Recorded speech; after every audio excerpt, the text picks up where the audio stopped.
Guys, সবাই কেমন আছেন? আশা করি সবাই অনেক ভালো আছেন। আমিও ভালো আছি আলহামদুলিল্লাহ।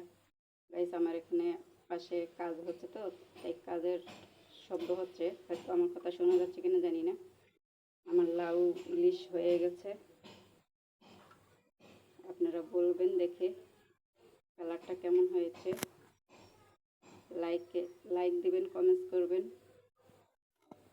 কমেন্টে জানাবেন যে আমার রান্না কেমন হয়েছে, আমার রান্নার কালার কেমন হয়েছে। লাইক করবেন, কমেন্টস করবেন, শেয়ার করবেন, আমার চ্যানেলটাকে ফলো করবেন। ফলো করে বেল বাটনটা বাজিয়ে দেবেন প্লিজ। সবাই আমার ভিডিওগুলোকে লাইক করবেন, শেয়ার করবেন, কমেন্টস করবেন। সবাই ভালো থাকবেন, সুস্থ থাকবেন। আল্লাহ হাফেজ। আসসালামু আলাইকুম।